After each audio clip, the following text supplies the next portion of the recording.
Right now we'll be talking about lift. Lift is caused by the curved shape of the frisbee. So when in flight, there's low pressure here and there's high pressure here. This change in pressure causes the frisbee to have a force up, and this is called lift. This fights against the force of gravity and keeps the frisbee in flight.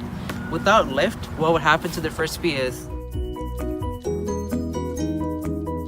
lift equation. Lift equation is calculated by lift coefficient, which is calculated by the angle of attack in radians.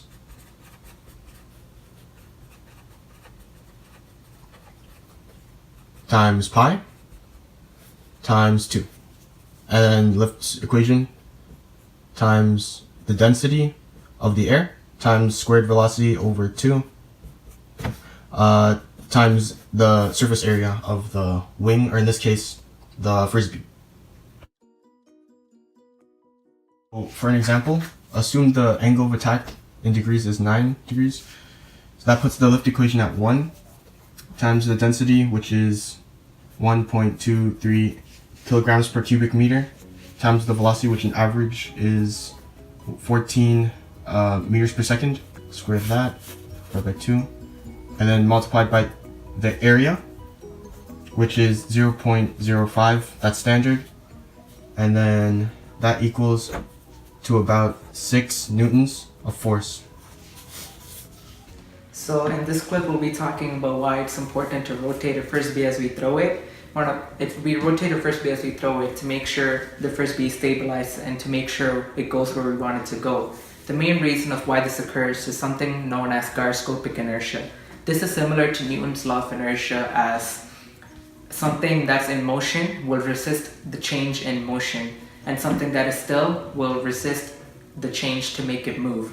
Now this applies to this because gyroscopic inertia causes when something is rotating, it'll be harder to change its direction and to change its path. So when we rotate a frisbee, the gyroscopic inertia keeps it stabilized so it doesn't just fall like that or change its direction. So when we rotate the frisbee, it actually goes where we want it to go.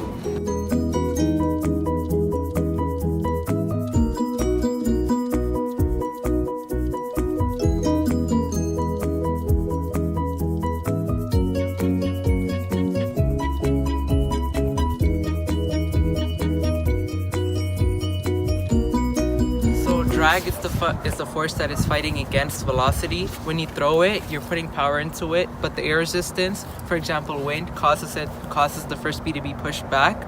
Oftentimes the power of our throw is stronger than that, causing the frisbee to go forward. Here I'll throw the frisbee without putting much power into it and without rotation, and the wind is going this way, so you'll see how drag is affected.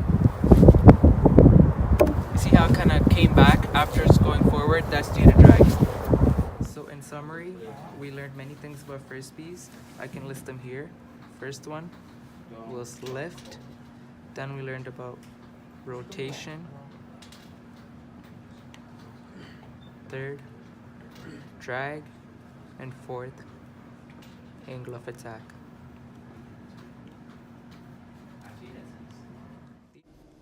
Okay, so this is a frisbee here, and this arrow that goes up is our lift, while the arrow that is going this way is our drag, and opposite of it is our velocity. So this triangle-like thing that is being drawn is our angle of attack, and all of these forces are what acts on our frisbee.